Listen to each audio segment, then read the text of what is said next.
Bonjour monsieur, Bonjour. comment vous allez? Oui, ça va très bien, merci. Comment vous voyez le match tant attendu du groupe D qui va opposer le Sénégal face aux Républiques démocratiques du Congo? C'était un match tant attendu par les deux peuples, le peuple congolais, le peuple sénégalais. C'était un match, vraiment une finale avant la lettre. Bon, pour le moment, je pense que le Sénégal la balance penche du côté du Sénégal. Vous remarquerez que ces dernières années, en tout cas, la RDC a du mal à battre le Sénégal. Et rappelez-vous lors du match des éliminatoires de la Coupe du Monde FIFA 2026 où le Sénégal est allé battre la RD Congo à Kinshasa après être mené par 2-0, en tout cas le Sénégal confiant. Ils ont renversé la vapeur pour s'imposer par 3-2. Je pense que le match, même si les deux entraîneurs ne veulent pas se voiler, ne veulent pas vraiment s'exprimer sur ces matchs, mais c'est un match qui sera placé vraiment en signe de revanche. C'est un match où tous les deux peuples congolais attendent. Le Sénégal viendra confirmer leur suprématie. Mais pourquoi signe de revanche? Bon, en fait, ça reste un goût amer. Ça reste un goût amer pour le Congolais. Et le Sénégal viendra confirmer sa suprématie. Les Congolais donc n'ont pas digéré la défaite? Non, ils ont mal digéré cette défaite-là. C'est une défaite vraiment très cruelle. Une défaite coupe-gorge. C'est un match vraiment placé en signe de revanche. Mais ça sera un match vraiment un très bon match avec des techniciens. Et nous avons des joueurs de qualité. Les deux équipes possèdent vraiment des joueurs vraiment de qualité. Et je pense qu'à mon humble avis, l'équipe qui va remporter la bataille au milieu du terrain, c'est cette équipe qui aura la chance de gagner ce match. Et quel est l'état d'esprit des Léopards après leur victoire lors de la première journée contre le Bénin? Moi, je pense que l'état d'esprit dans le groupe est positif. Même si les gens peut-être semblent être crachés sur cette victoire-là, mais l'essentiel était d'empocher les 3 points. C'est une motivation de plus pour la suite de la compétition. Quels sont les points forts de la RD Congo pour inquiéter le Sénégal? Bon, la RD Congo, ils ont des élèves vraiment très rapides. Donc, ils percutent facilement. Ils ont la facilité de percer dans les camps adverses. Ce sont les points forts des joueurs de la RDC. Quel joueur congolais pourrait être décisif dans son match? Bon, je pourrais citer Théo Bongonda, tout fait tout flamme. C'est un joueur qui monte en puissance. Nous avons Cédric Bakambo, et sans oublier Mboukou et pourquoi pas Meshak Elia. La pression sera du côté des Congolais ou des Sénégalais? Je pense que la pression sera dans toutes les deux équipes. Dans toutes les deux équipes? Oui, oui. Les supporters congolais ont quitté le Congo hier pour venir ici à Tanger pour soutenir les Léopards. Quel est l'impact des supporters dans ce terrain? Les supporters constituent ce qu'on appelle les 12e hommes. Imaginez-vous un match sans public. C'est un match sans saveur. Le public vraiment constitue les 12e hommes. Le 12e homme plutôt, lorsque les joueurs verront les supporters. En tout cas, ils seront motivés de faire des pistes. Donc, je dirais que nous, au niveau du Congo, on a levé cette option-là. Que chaque déplacement de l'équipe, qu'il y ait un groupe de supporters pour accompagner leur équipe. Je pense que ça sera de même aussi pour vous. Que vous avez fait déplacer les supporters sénégalais pour appuyer leur équipe. Je m'appelle Pati Sassa de la radio Afri Radio de Kinshasa. Oui, il y a une finale avant la lettre, comme on l'a toujours dit. C'est une rencontre que beaucoup de Congolais et des Sénégalais sont en train d'attendre, mais c'est vraiment un match qu'on peut dire très attendu ici d'abord à la CAN, puisque vu la dernière rencontre de la RDC face au Sénégal, au stade de Martyrs, c'était dans le cadre des éliminatoires de la Coupe du Monde. Donc avec cette défaite à domicile, ça a vraiment choqué, touché toute la population et même les joueurs. Et dans cet esprit-là, dans cette optique-là que nous pensions que cette rencontre de demain, ça sera vraiment une finale avant la lettre, vu les enjeux de quelques mois passés au niveau du stade de Martyrs. Le match sera en confort de revanche ou bien le match va prendre une autre tournure? Oui, ça peut prendre d'autres tournures, vu qu'on est à la CAN et on est à la même poule avec l'équipe sénégalaise et surtout que le Sénégal avait gagné 3-0 à leur première rencontre et la RDC avait gagné 1-0. Donc ça sera vraiment, ça peut prendre une autre tournure, c'est vrai, comme vous êtes en train de dire, mais que le fair play prime en tout et pour tout parce que c'est seulement le football. Quel est l'état d'esprit des Congolais avec le jour du match? De joueurs ou bien de la population? Non, des joueurs et de la population. Bon, des joueurs, ils sont sereins. On vient tout à l'heure là de suivre la conférence de presse avec le coach Sébastien Desabre et Motosami. Ils ont dit pour eux, l'objectif, c'est d'avoir la qualification. Donc, passer ces premiers tours. Donc, jouer contre le Sénégal, c'est vrai, c'est un match très déterminant. Mais ils ne mettent pas ça en tête que c'est la fin de la compétition. Pour eux, l'objectif, c'est de passer l'autre tour. Et pour la population, là, vraiment, ça casse ou ça passe. Donc, toute la population, voilà, toute la population congolaise s'est dit, vous savez, l'histoire, on est des Africains, l'histoire des lions et des léopards. Donc, le léopard a été blessé à domicile chez lui. Et cette fois-ci, on est dans un terrain d'Atlas, donc c'est-à-dire les lions de la Teranga qui vont encore de nouveau rencontrer le léopard de la RDC. Donc, ça sera une rencontre que j'ai dit, ça casse ou ça passe pour le compte de la population. Parce que la population congolaise pourrait, il ne jure que pour une victoire devant l'équipe sénégalaise pour le match de demain. La pression sera du côté des Congolais ou des Sénégalais? Oui, la pression, pour l'instant, ça sera beaucoup plus du côté congolais parce que, vous savez, il y a quelques mois, on a perdu à domicile. Donc, c'est-à-dire il faut relever un peu cette pente. Donc, il faut relever un peu cette option-là parce qu'on menait à 2-0, perdre à domicile avec tout ce qu'il y a eu comme dégâts au stade. Ça, vraiment, pour la journée de demain, comme j'ai dit, ça passe ou ça casse. Donc, c'est-à-dire toute la population est déterminée, ne joue que sur la victoire. Quelle sera la clé du match? La clé du match, c'est d'abord les entraîneurs. Les entraîneurs doivent se surpasser, donner le jeu, parce qu'on sait d'abord que l'équipe sénégalaise a une très belle équipe, et aussi la RDC, de son côté, c'est une très belle équipe. Donc ça sera les entraîneurs, les deux entraîneurs. Je sais qu'au niveau du milieu de terrain, c'est là vraiment que va se jouer cette rencontre. L'équipe qui va dominer au milieu de terrain, ça sera la meilleure, je pense. Et quels sont les joueurs à suivre du côté des Léopards? Maintenant, actuellement, il y a Motosami d'abord, et il faut vraiment compter sur lui. Il y a beaucoup, Nathanaël, qui est aussi un milieu de terrain. Il y a Noah Sadiki, hein, il y a Théo Bongonda aussi, qui fait partie aussi de meilleurs joueurs de cette équipe congolaise. Donc il faut compter sur eux. Et donc Théo Bongonda, beaucoup, et puis sans oublier Motosami, comme j'ai dit. Motosami aussi, c'est vraiment l'un des piliers de cette rencontre, bien cette équipe de la RDC. Le Sénégal est-il maîtrisable? Oui, trop même maîtrisable. C'est ça d'ailleurs la phrase qu'on utilisera, qu'on a l'habitude d'utiliser. On avait utilisé cette phrase face aux Nigériens, face aux Camerounais, et cette fois-ci, je pense au Maroc, à Tanger, le Sénégal sera maîtrisable. Kankou, analyste sportif, journaliste de la République démocratique du Congo. J'ai une page sur Facebook très suivie. Sénégal et Togo, le match tant attendu par les amateurs du foot africain. Et comment vous voyez ce match? Bon, c'est un match le plus attendu de la CAN. Même des côtés de l'organisation, vous avez vu comment est-ce que les médias office de la CAF a donné des instructions. Donc c'est un match très attendu au niveau de la CAF, même au niveau des deux pays. À la RDC, tout comme au Sénégal, les deux peuples attendent cette rencontre avec beaucoup d'attention.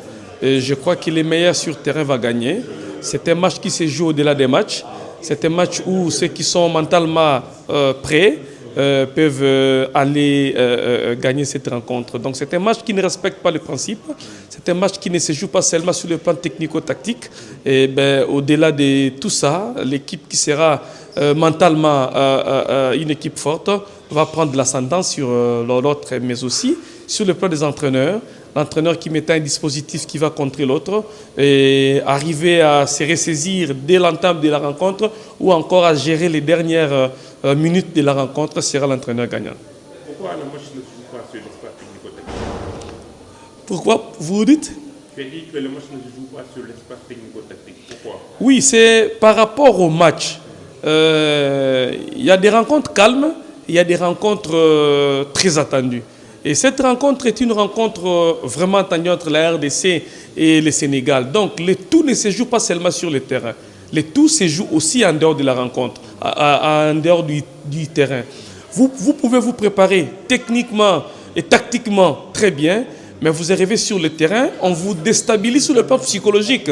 Et l'équipe qui aura un mental fort, une psychologie très fort à l'entame de la rencontre, peut avoir de l'ascendance et basculer et avoir le contrôle de la rencontre et prendre le dessus sur les aspects technico-tactiques. Le match sera-t-il pas fort d'avance ou ça va prendre une autre journée? Ça dépend de la manière dont les gens vont s'y prendre sur terrain, parce que la pression monte des deux côtés. La pression, pour moi, la pression monte plus du côté sénégalais que du côté congolais, parce que...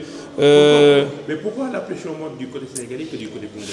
Parce que le Sénégal reste sur une victoire et les Congolais restent sur une défaite. C'est les Congolais qui doivent fournir plus d'efforts pour venir à bout de l'équipe sénégalaise. Et l'équipe sénégalaise doit se maintenir au top. Et se maintenir au top, ce n'est pas toujours fameux parce que vous ne savez pas la prestation qui vous attend ces jours-là. Donc la pression, c'est des deux côtés, mais la pression est plus sénégalaise que congolaise. Ah bon? Ouais. Et quels sont les joueurs à suivre du côté congolais? Bon, je pense que le Congo n'a pas des individualités comme le Sénégal. Hein. Vous avez Mendy qui est un grand portier, qui est connu pour ses arrêts. Vous avez Sadio Mané, seul qui peut faire gagner son équipe. Du côté congolais, c'est le collectif. Donc je crois qu'il n'y a pas un joueur individuel à surveiller. Il faut plutôt empêcher que le collectif congolais puisse fonctionner. Et comment vous voyez la bataille au niveau de l'entre-jeu face à une équipe sénégalaise très dense? L'équipe sénégalaise est très technique. L'équipe sénégalaise est très technique. Je pense que l'entraîneur congolais doit empêcher à l'équipe sénégalaise de prendre des initiatives au niveau du milieu de terrain.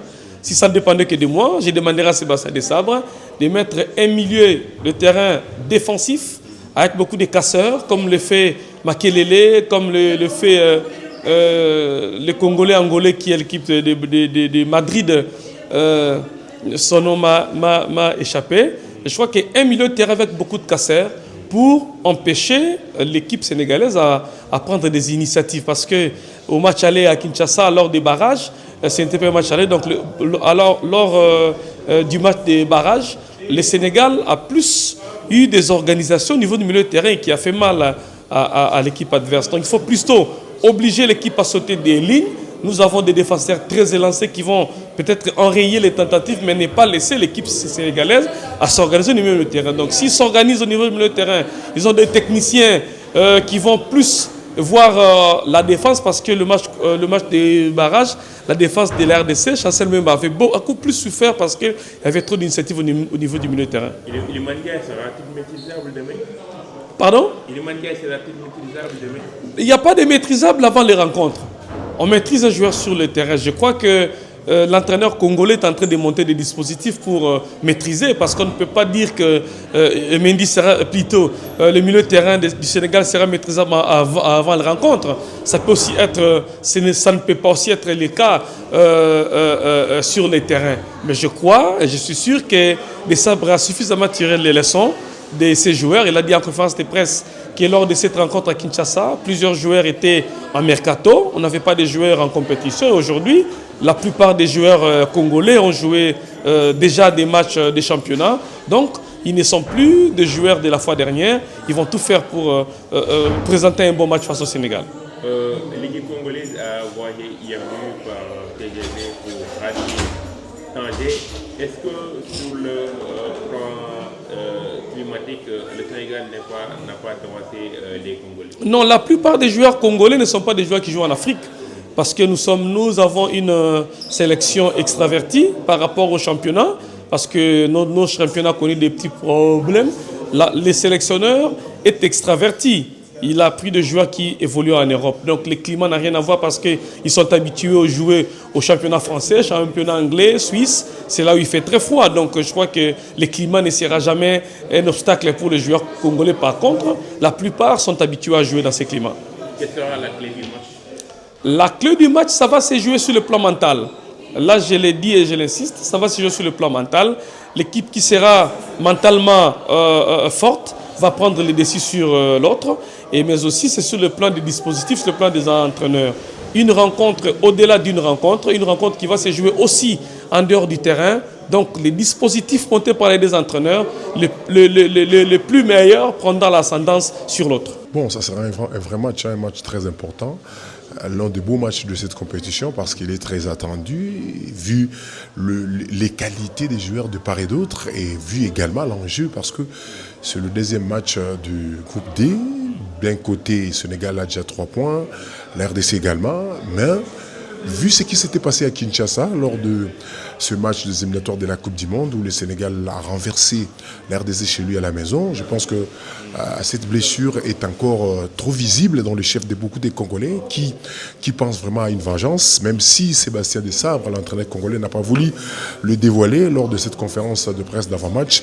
Mais je sais qu'au fond de lui, il pense aussi à ça parce que ça va aussi de son image, lui l'entraîneur, surtout qu'il a été beaucoup critiqué après avoir mené 2-0 face au Sénégal et il a été renversé. Donc on lui a critiqué pour cette mauvaise gestion de ces matchs. Je pense qu'il a besoin de faire quelque chose dans ces matchs, mais au-delà de cet esprit de vengeance, au-delà de cette ambiance qui règne déjà dans les réseaux sociaux un peu partout entre Congolais et Sénégalais, je pense que ça reste toujours ce match de la deuxième journée du groupe D pour cette CAN édition numéro 35 où le Sénégal a déjà 3 points, le RDC 3 points également et un match nul pourra mettre les deux équipes dans une position confortable pour la suite de cette compétition, mais ça reste vraiment un match qui va vendre encore une fois le niveau du football africain, surtout pour cette CAN de Maroc 2025. Pourquoi les Congolais n'ont pas digéré la défaite au stade des Martyrs? En fait, ça fait pratiquement 52 ans que la RDC ne participe pas à la Coupe du Monde.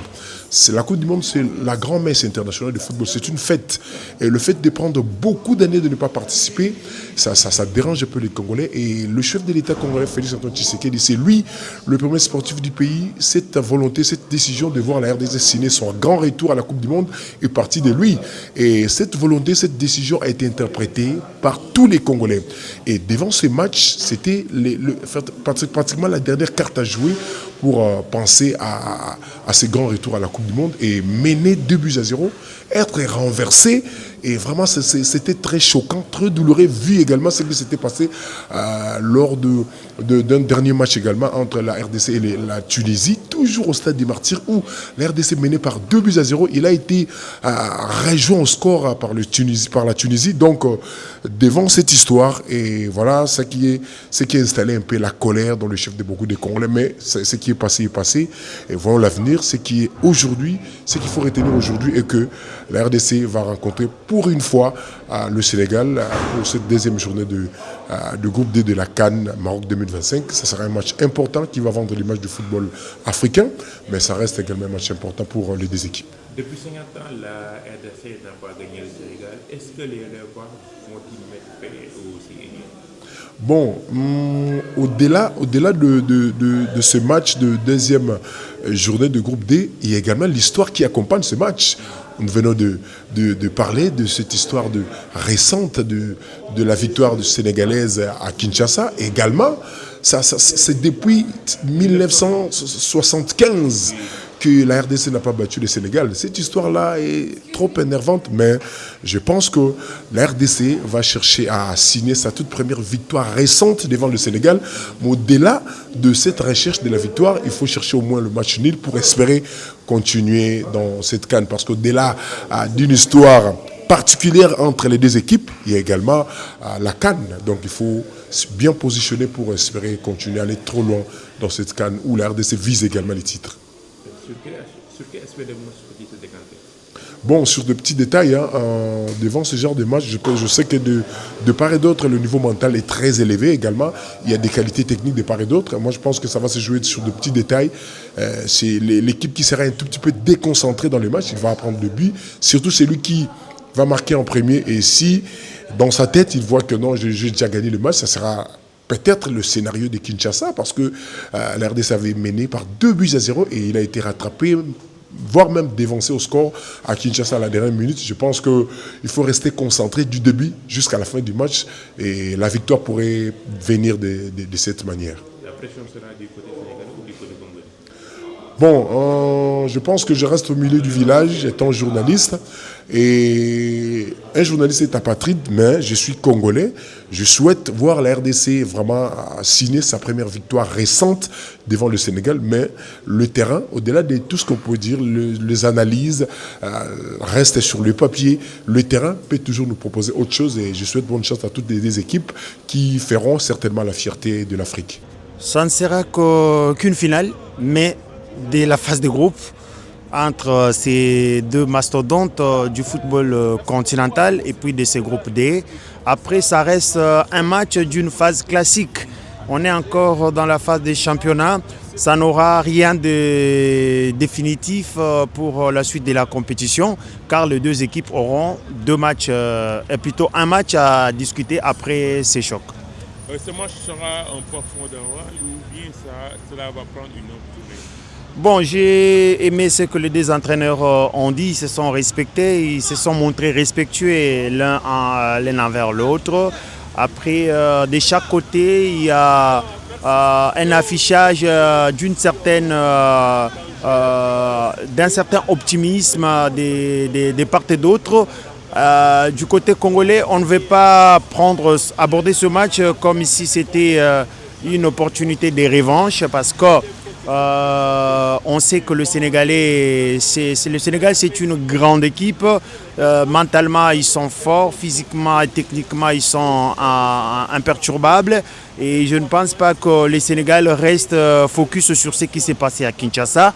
Autant pour le Congolais aussi, c'est de l'histoire. Après ce match de Kinshasa, il y a beaucoup de choses qui ont évolué, surtout côté RDC. On a fait derrière ce match deux matchs de haut niveau lors des barrages zone CAF de la Coupe du Monde.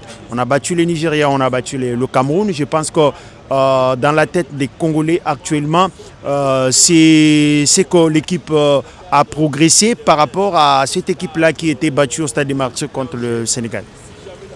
Pensez-vous que le Sénégal sera-t-il maîtrisable demain? Tout va dépendre sur ce que les deux équipes vont proposer sur le terrain.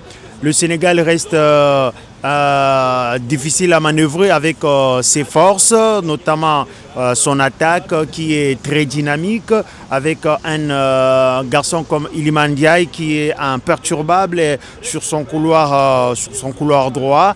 On sait qu'il est sur une mi-saison très très réussie du côté d'Everton. Sadio Mané avec son expérience, Kalidou Koulibaly derrière, ça ne sera pas facile. La RDC aussi a ses forces. On a vu que c'est quand même une équipe qui était un peu, qui avait des difficultés contre le Bénin, mais c'est un collectif aussi bien compact, qui a des forces mais également des faiblesses. Côté force, on a un Mecha Kelia qui avait posé pas mal de problèmes à cette équipe de défense sénégalaise à Kinshasa. On compte sur ses débordements. Il y a également Cédric Bakambu avec son expérience. Il avait mis plutôt un but contre le Sénégal à Kinshasa. On espère qu'il sera en forme demain, même si ça a été un peu poussif contre le Bénin de sa part. Bon, nous on vient d'arriver à Tanger parce que le Sénégal a élu domicile ici, dans cette ville, depuis son premier match. Nous, on était du côté des Rabat. On a vu ce qui s'est passé au stade El Berid. Il y a une forte mobilisation du gouvernement congolais, de ses supporters. La délégation congolaise a effectué ses déplacements du Maroc. On a vu même l'influence lors du dernier match au stade El Berid. S'était penché beaucoup plus du côté de la RDC. Il y avait plus de Congolais au stade que les Béninois. Et on nous apprend qu'il y a une forte délégation du Sénégal ici sur place à Tanger. Mais les Congolais aussi vont répondre massivement dans ces stades. Après, l'influence du stade de Tanger, celui d'Al-Barid, ce n'est pas la même chose. Là-bas, on a joué dans un stade de 18 000 places, mais ici, on parle de 75 000 places. Après, je pense que les Sénégalais seront là, les Congolais aussi seront là, comme on a d'ailleurs vu lors de la conférence de presse. Il y avait du monde en termes de représentativité de la presse côté sénégalaise, tout comme côté congolaise. Le Sénégal a un camp de base ici à Tanger. Le Sénégal a déjà joué dans le stade de Tanger. Ouais. Ne sera-t-il pas un avantage du côté sénégalais? Bon, j'ai vu au mois de juin 2024 l'équipe congolaise venir tenir tête au Sénégal, au stade Diamayo, voilà, au stade Diamayo de Dakar. Donc déjà, lors de ce match-là, la RDC avait posé pas mal de soucis à cette équipe du Sénégal. Ce n'est pas les terrains qui jouent, mais ce sont des joueurs. On a vu le Sénégal aussi venir battre la RDC à Kinshasa. Mais ce qu'on doit retenir, c'est que la RDC, c'est la seule équipe qui a mis 3 buts à cette défense sénégalaise pendant les éliminatoires de la Coupe du Monde. Et le Sénégal en a mis 4. Donc, si la RDC a été capable de mettre 3 buts au Sénégal, pendant que les autres équipes n'arrivent pas à les faire, je pense que la RDC, aujourd'hui, c'est cette équipe-là que le Sénégal doit respecter. C'est cette équipe-là que le Sénégal peut avoir peur avant de l'affronter.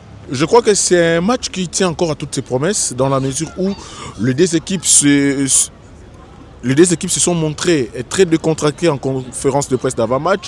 Du côté Sénégal, c'était un match déjà oublié à Kinshasa, où la RDC devra oublier face à cette formation sénégalaise qui a privé à la RDC une qualification directe pour le mondial. Et du côté congolais également, ces matchs entrent dans un autre contexte, dans une autre configuration. Là, on a joué pour les éliminatoires au mondial, mais là, on joue dans la phase finale, deuxième rencontre. Donc, si la RDC ou l'une des équipes arrivait à battre l'autre, ça sera une option sérieuse pour la qualification à la prochaine étape. Donc, les deux équipes se tiennent dos à dos et que le meilleur l'emporte. Les Léopards n'ont pas digéré la défaite au stade des Martyrs.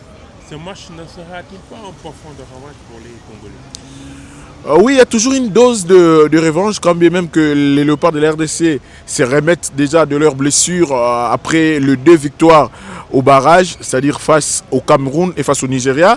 2 victoires qui ont consolé la RDC et qui a validé le ticket. Là maintenant, la République démocratique du Congo est à 90 minutes d'une qualification mondiale. Je pense que cette dose de revanche peut toujours exister d'une manière ou d'une autre. Samuel Moutoussamy l'a reconnu en conférence de presse d'avant-match. Il a dit qu'il y a une petite saveur de cette revanche.